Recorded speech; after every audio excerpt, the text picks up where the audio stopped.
안녕하세요. 닥터마칸입니다. 지금부터 2019학년도 수능 대비 EBS 수능 특강 영어 11강 9번 문제를 시작하겠습니다.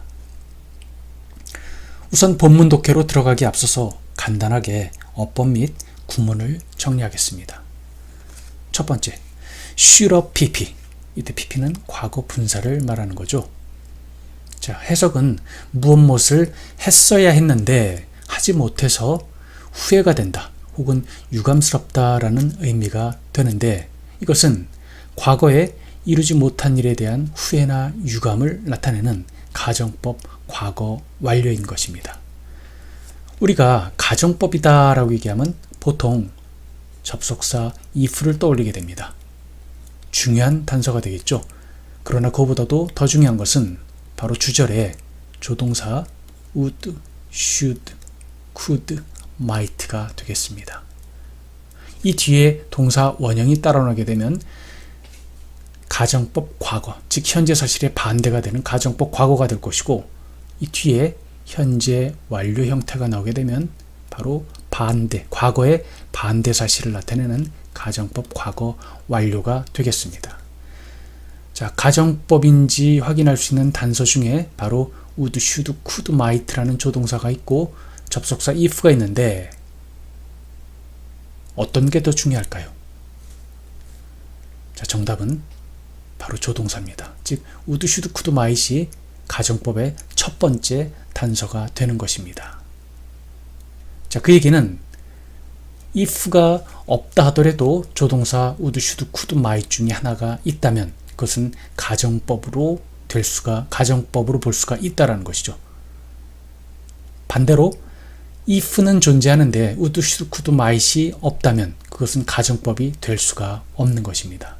그리고 두 가지가 동시에 존재한다면 그것은 가정법으로 봐도 무방한 것이죠. 물론 예외는 있습니다. 자, 우리가 여기서 공부하고자 하는 것은 바로 if가 이끄는 접속사절이 없는 주절만으로 이루어져 있는 가정법을 여기서 배우고자 하는 것입니다. 자, 첫 번째 예문을 보시죠. We should have listened to the guide. 우리는 그 안내인의 말을 들었어야 했는데 듣지 않아서 후회가 된다 혹은 유감스럽다라는 과거 사실의 반대를 나타내는 가정법 과거 완료가 되겠습니다. 두 번째, I should have been more considerate. 내가 좀 더 신중했어야 했는데 그러지 못해서 후회가 된다 혹은 유감스럽다 라는 과거 사실의 반대를 나타내는 역시 가정법 과거 완료의 표현이 되겠습니다. 자, 나중에 가정법에 대한 동영상을 제작해서 올리도록 하겠습니다.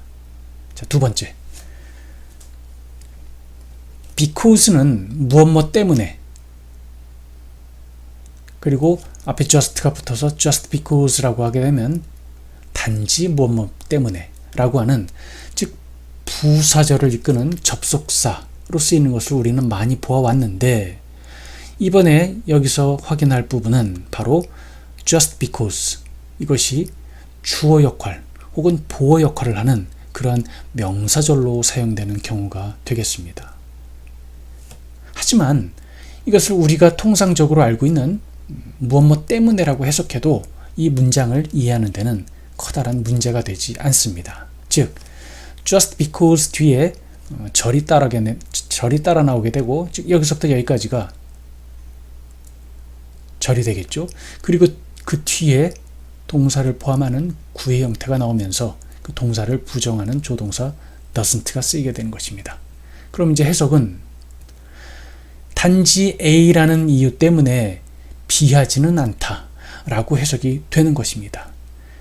여기서 만약에 문제가 된다면 바로 이 뒤에 동사가 나오면서 이 뒤에 이제 보어 형태, 이런 형태가 따라 나오게 될 텐데, 그렇게 된다면 바로 이 앞부분이 주어가 될 수밖에 없고, 그랬을 때 이것을 부사절이 아닌 명사절로 이해해야 된다라는 점입니다.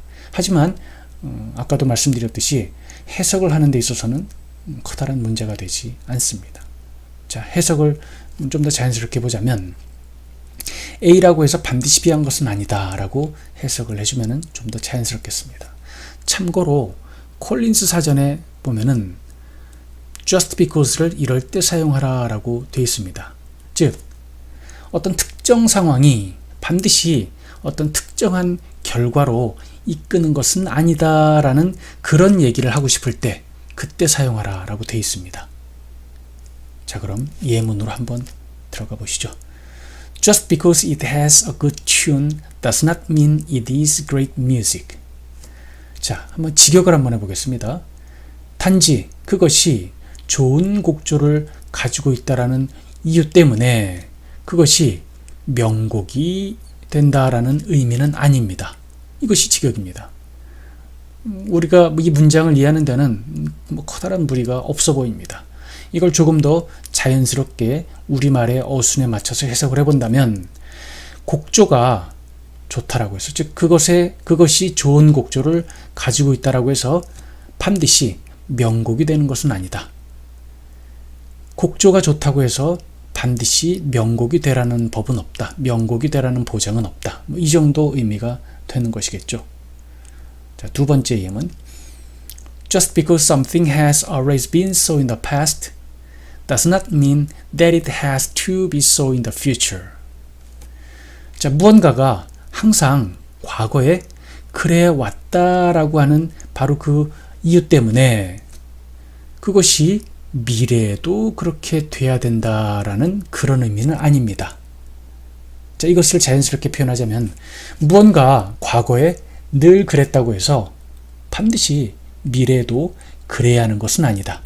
그래야 한다라는 보장은 없다라는 의미로 이해하시면 되겠습니다. 자, 그리고 세 번째, result in과 result from인데 이것은 여러분도 흔히 많이 보았던 내용이 될 것이고 따라서 간단하게 말씀을 드리자면 in과 from이란 전치사가 바뀜으로 인해서 원인과 결과의 위치가 뒤바뀐다라는 것. 이것만 여러분이 좀 주의해 주시면 되겠습니다. 즉 result in 뒤에는 결과가 나오게 되고 앞에는 원인이, 그리고 result from 뒤에는 원인이, 앞에는 결과가. 자, from이라는 것은 어디로 붙으니까 당연히 원인의 개념이 나오겠죠. 그래서 이렇게 순서가 뒤바뀐다라는 것을 여러분이 유의해 주시면 되겠습니다. 그래서 이걸 해석해 보면은 A라는 원인이 B라는 결과를 낳는다라고 해서 A의 결과가 B이다. 혹은 A가 B를 낳는다. 혹은 A가 B를 야기한다. 혹은 A가 B를 초래한다라고 해석해 주시면 되겠고, from을 쓸 때는 B라는 결과는 바로 A라는 원인에서부터 오는 것이다 라는 해석이 되는 것이니까 B의 원인이 A이다. 혹은 B는 A에 기인한다 정도로 해석을 해주시면 되겠습니다. 자, 예문을 보실까요? Political calculation may result in his failure. 자, result in 뒤에 이제 결과가 나오게 되는 것이죠. 즉, 이 뒤에가 바로 결과의 개념이 되는 것이고, political calculation이 바로 원인의 개념이 되는 것입니다.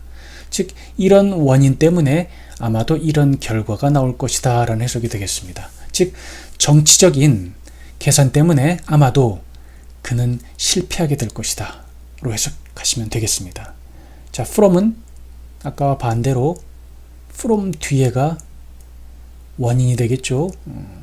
이것으로부터 나왔다라는 개념이니까 원인이 될 것이고, 이 앞에가 바로 결과의 개념이 나옵니다. 즉, 이것이 결과가 되는데 이 결과는 아마도 이와 같은 원인으로부터 올 것이다, 오는 것일 거다, 뭐 이런 해석으로 보면 되겠습니다. 그래서 해석을 해보면은 그의 실패는 아마도 정치적인 계산 때문일 것이다 라고 해석하시면 되겠습니다. 자, 그러면 본문 독해를 시작하겠습니다. Mark Twain observed, "We are all ignorant but about different things." observe라는 이 표현은 우리가 흔히 관찰하다 혹은 어떤 법이나 법규 이런 것들을 준수하다, 지키다 이런 의미로 알고 있는데, 한 가지 더 보태서 알아두셔야 될 것은 뭔가 관찰을 통해서 얘기하다, 진술하다 이런 의미가 있습니다. 그냥 쉽게 줄여서 말하다 정도로 해석하시면 되겠습니다. 마크 트웨인은 우리는 모두가 다 무지한데, 그런데 다만 분야가 다를 뿐이다 라고 말했습니다. One mistake technical professionals make when writing for non-technical readers is assuming the readers are as knowledgeable as they are about the subject. 자, 지금 여기서 one mistake라는 표현을 뒤에 나와 있는 관계절이 수식하고 있는 형태가 되겠습니다. 즉 여기까지가 관계절이 되겠습니다. 그리고 중간에 접속사 when 이끄는 종속절도 들어가 있고요. 자, 그리고 부사절에서 주절의 주어, 여기서는 주절이 여기가 주절이 되겠습니다. 즉 부사절에서 주절의 주어와 주어가 같은 경우 주어 플러스 비동사가 생략이 되기도 하는데 바로 여기가 바로 그렇습니다. 즉 주어인 technical professionals와 비동사 are가 생략됐습니다. 즉 여기에 they are가 생략된 것으로 이해하시면 되겠습니다. 자, 그리고 한 가지 더 SS 비교구문이 나와 있죠. 자, 원급 비교가 나와 있는데 비교구문에서는 반드시 비교하는 대상을 찾아보는 습관을 들이도록 하십시오. 즉 비교구문에 나와 있는 이 두 번째 접속사 뒤에부터가 비교하는 대상이 되는 것인데 이 뒷부분은 공통이 될 수도 있고 그렇지 않을 수도 있는데 이건 공통으로 보시면 될 것 같습니다. 문맥상 about the subject는 비교 대상 두 개의 공통으로 걸리는 것으로 이해하면 되겠습니다. 그럼 여기에 they are와 이 앞에 나와 있는 the readers are가 비교 대상으로 보시면 되겠습니다. 자, 그렇다면 여기서 나온 they는 누굴까요? 그들의 독자와 비교하는 비교 대상은 바로 필자를 얘기하는 것입니다. 즉 여기서는 technical professionals, 전문가를 얘기하는 것입니다. 자, 그럼 이제 해석을 해볼까요? 테크니카라는 하다는 얘기는 뭐 기술적이다라고 보통 해석하지만 그냥 전문적인이라고 해석해도 무방합니다. 그래서 technical professionals라고 하면 전문가로 해석하시면 되겠습니다. 자, 전문가들이 비전문가인 독자를 위해서 혹은 독자를 대상으로 글을 쓸 때 그때 범하게 되는 한 가지 실수는 바로 이렇다라고 추정 혹은 생각하는 것입니다. 즉 무엇이라고 생각하냐면은 그들의 독자들, 즉 비전문가인 그들의 독자들이 전문가인 그들만큼이나 그 주제에 관해서 잘 알고 있다라고 그렇게 생각하는 것입니다. 자, 여기서 assuming에 ing가 붙어 있지만 이것은 문맥상 분사는 아니겠죠. 즉 진행형이 아닌 동명사로 이해를 하셔야 됩니다. 그래서 여기서 뭐 보로 이해를 하시면 되겠습니다. This is a fatal assumption that will only result in confusion and frustration for your reader. 자, 이것은 치명적인 추정 혹은 치명적인 추정이 되겠습니다. 즉 치명적인 추정, 즉 아주 잘못된 생각인 것입니다. 저것을 역시 뒤에서 관계절이 이렇게 수식하고 있는 형태가 되겠습니다.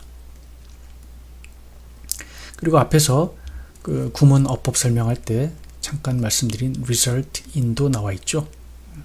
자, result in의 쓰임은 앞에가 원인에 해당하고 뒤에가 이제 결론에 해당하는 표현이 나오게 되겠습니다.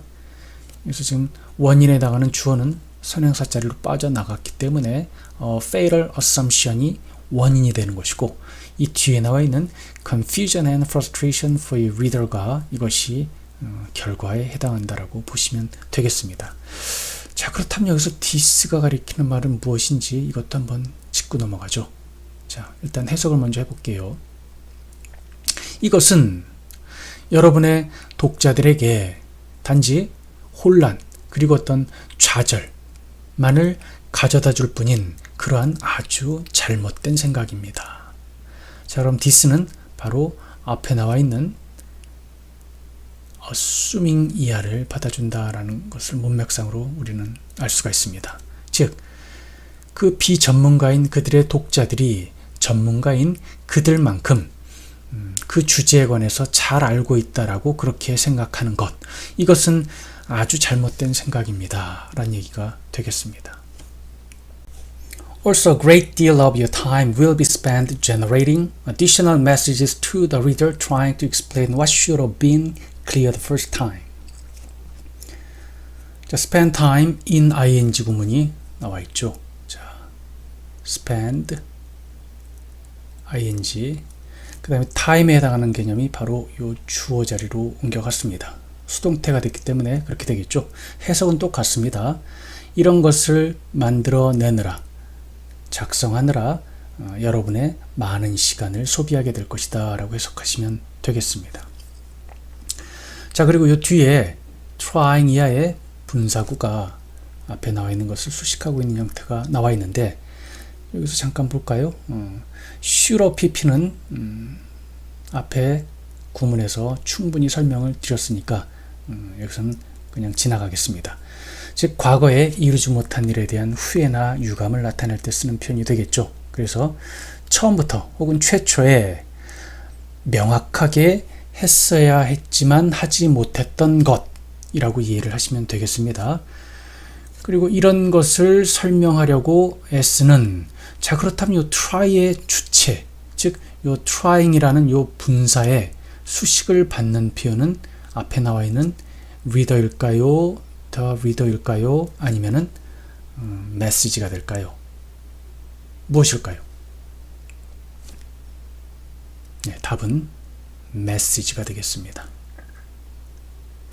자, 그렇다면 왜 이렇게 글을 복잡하게 쓰는 것일까요? 보통 관계절이나 이런 분사구가 수식을 해줄 때는 바로 앞에 나와 있는 명사를 수식하는 것이 일반적인데 그럼 왜 여기는 메시지가 이렇게 떨어져 있는데 이렇게 떨어져 있는 명사를 수식하게 만들었을까요? 그 이유를 간단하게 설명을 드리겠습니다. 우리가 알고 있는 원칙대로 이 trying이 바로 messages 뒤에 들어가도록 수식을 하게 된다면 그 결과 to the reader라는 이 표현은 바로 the first time 뒤에 들어가게 될 것입니다. 그렇다면 messages와 to the reader는 하나의 덩어리 표현이 돼서 그 독자들에게 전달할 메시지가 돼야 될 텐데 이것이 time 뒤에 들어가게 되면 혼란이 오게 되는 것이죠. 즉 to the reader가 바로 이 절에 걸리는 것인지 메시지에 걸리는 것인지 애매모호한 혼란스러운 상황이 벌어지게 되는 것입니다. 언어에는 대, 중, 소 원칙이라는 것이 있습니다. 즉 제1, 제2, 제3의 원칙이 있는데 모든 언어에 있어서든 대원칙이라는 것은 메시지의 정확한 전달이 바로 대원칙이 되는 것입니다. 그런데 바로 이 부분에서 이 제3원칙 정도에 해당하는 바로 이것을 지키기 위해서 수식하고자 하는 말 바로 뒤에 갖다 놓게 되면은 이 정확한 메시지의 전달이라는 바로 이 대원칙과 충돌을 일으키게 되고 그렇다면 당연히 상식적으로 여러분은 대원칙을 지키는 것이 맞다라고 생각하시겠죠. 바로 그런 이유에서 바로 앞에 나와 있는 리더가 아닌 바로 메시지가 수식을 받는 것으로 해석을 하셔야 되는 것입니다. 자, 그럼 전체적인 해석을 한번 해보죠. 또한 바로 추가적인 메시지를 작성하는데 여러분의 많은 시간을 소비 혹은 낭비하게 될 것입니다.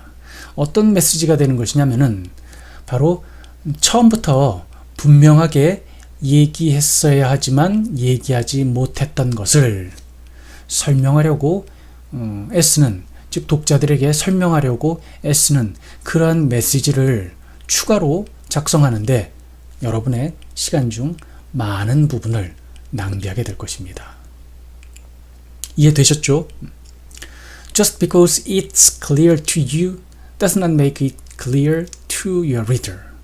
자, 이것도 앞에서 설명했던 부분이니까 그냥 지나가겠습니다. Just because가 바로 주어를 이끄는 명사절로서 사용되는 특이한 구문이라고 말씀을 드렸죠. 즉 바로 요러요러한 것이 요러요러하다고 해서 반드시 이러이러한 것은 아니다라고 해석을 해주시면 된다라고 했습니다. 그리고 좀 요 문맥과의 관계를 살펴봤을 때 처음부터 분명히 했어야 했지만 그렇지 못했던 것을 설명하기 위해서 독자들에게 나중에 메시지를 추가로 작성하는데 많은 시간이 걸리게 될 것이다 라고 했을 때 바로 그 이유에 대한 설명이 여기에 나와 있는 것입니다. 자, 그럼 해석을 해본다면, 왜냐하면 그것이 여러분에게 분명하다라고 해서, 그래서 여러분의 독자에게도 그것이 분명한 것은 아니기 때문에 그렇습니다 라는 얘기가 되겠습니다. 자, 그럼 여기서 이시 가리키는 말을 살펴보고 넘어가죠. 즉 이 it과 it이 똑같은데 그것이라고 하는 것은 바로 처음에 분명하게 했어야 했지만 그러지 못하고 넘어갔던 것, 이것을 얘기하는 것입니다. 즉 이것이 바로 it을 가리키는 것입니다. 즉 처음부터 분명히 짚고 넘어갔어야 되는데 그렇지 않았던 그것들은 그 전문가인 여러분에게 있어서는 명확한데, 그렇다고 해서 그것이 비전문가인 독자에게도 명확하지는 않기 때문이다 라고 지금 이야기를 하고 있습니다. If you are an engineer or accountant writing to others in your field, then perhaps there will be less need to explain all aspects of your message. 자, if가 나와 있고 뒤에 조동사가 무엇이 나와 있는지 한번 확인해 보도록 하죠. 자, will이 나와 있습니다. 자, 그렇다면 여러분, 이것은 가정법일까요? 조건문일까요? 예, 이건 조건문입니다. 즉 반대 사실을 나타내는 것이 아닌 단순한 조건을 제시한 문장인 조건문이 되겠습니다. 자, 그럼 이것도 한번 해석을 해보도록 하죠. 만약 여러분이 여러분의 분야, 즉 여러분과 같은 분야에 있는 다른 사람에게 지금 글을 쓰고 있는 그런 어떤 공학자 혹은 회계사라고 한다면, 그렇다면 아마도 to 이해할 수 있는 적은 필요성이 생기게 될 것이다. 바꿔 얘기하면 to 이해할 필요가 줄어들게 될 것입니다. 즉 어떤 필요성이 줄어들게 되냐면 여러분이 전달하고자 하는 메시지의 모든 부분들을 다 설명할 필요가 없게 될 것입니다. If you are writing to the senior vice president of marketing who is not familiar with software applications, then you will need to walk that reader through your message. 역시 이것도 조건문이죠. 여기에 조동사 will이 쓰여 있습니다. 자, 만약 여러분이 senior vice president, senior라는 것은 연상, 가장 오래된 사람을 얘기하는 것이고, 그래서 우리말로 바꾸면 수석 부사장, 다른 말로 하면 상무라고도 표현할 수 있겠습니다. 자, 그래서 마케팅 수석 부사장. 근데 그 사람이 어떤 사람이냐면 be familiar with 라고 하면 무엇을 잘 알다, 무엇에 익숙하다 라는 수거가 되겠죠. 즉 소프트웨어 앱, 응용 프로그램을 얘기하는 것입니다. 즉 소프트웨어 앱에 대해서 잘 알지 못하는 그러한 마케팅 수석 부사장에게 여러분이 글을 쓰고 있다면, 그렇다면 여러분은 이러이러해야 할 것입니다. 자, 여기서 굉장히 특이한 표현이 나왔습니다. walk through라는 표현이 나와 있는데, 자, walk이라는 것은 우리가 보통 걷다, 산책하다 라고 쓰이지만 때에 따라서는 타동사로도 쓰이게 됩니다. 즉 걷게 하다, 산책을 시키다 라는 의미도 쓰이게 되는 것입니다.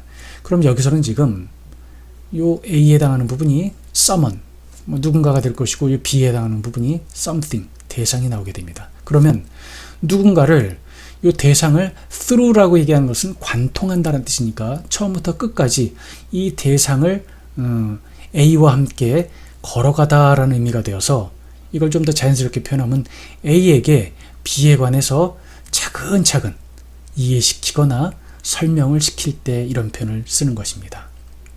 자, 그럼 이 문장을 해석을 해보죠.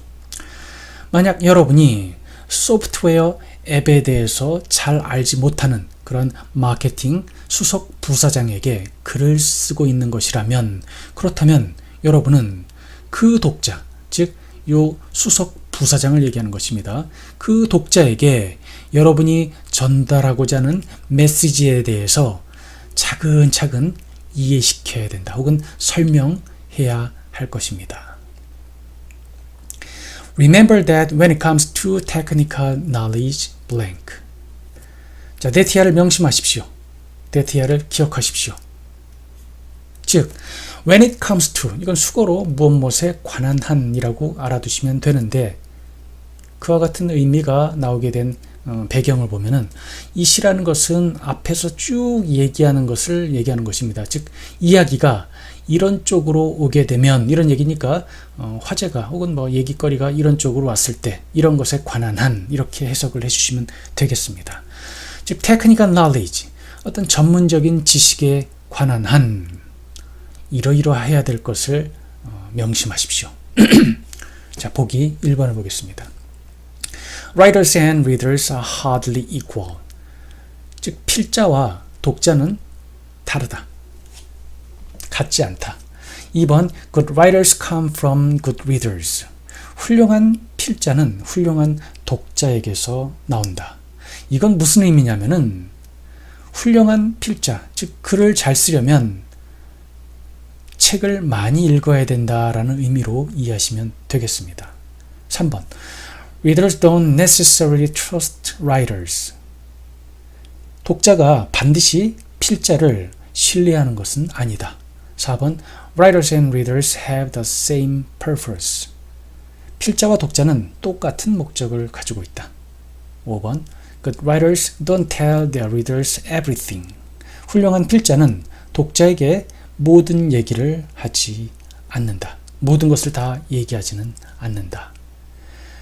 자, 이 지문의 주제문은 바로 이 두 번째 문장인 여기까지로 주제문을 보시면 되겠습니다. 즉, 전문가가 비전문가인 독자에 대해서 혹은 독자를 대상으로 글을 쓰고 있을 때 범하게 되는 한 가지 실수는 바로 그 전문가, 그들의 독자, 즉 비전문가인 독자가 전문가인 그들만큼이나 그 주제에 대해서 잘 알고 있다라고 생각하는 것이다 라고 얘기를 하고, 그 뒤에 그것에 대한 부연 설명 그리고 예문, 이런 것들을 쭉 들어주고 있습니다. 즉, 어떤 앞에 나와 있는 것 논조가 변화가 일어나지 않고 있는 것입니다. 따라서 이 빈칸에 들어갈 내용은 전문적인 지식에 관한 한, 전문가인 필자와 비전문가인 독자가 같지 않다라는 사실을 기억하라라는 1번을 답으로 정하면 되겠습니다. 자, 그러면 이 글에서 필자가 전달하고자 하는 메시지를 간략하게 살펴본다면, 전문적인 주제에 대해 글을 쓸 때 독자가 비전문가인 경우 전문가인 필자만큼 지식이 없다는 사실을 명심하고 차근차근 이해시켜야 한다 혹은 설명해야 한다 라고 보시면 되겠습니다. 자, 그리고 독해에 대한 팁을 간단하게 말씀드리겠습니다.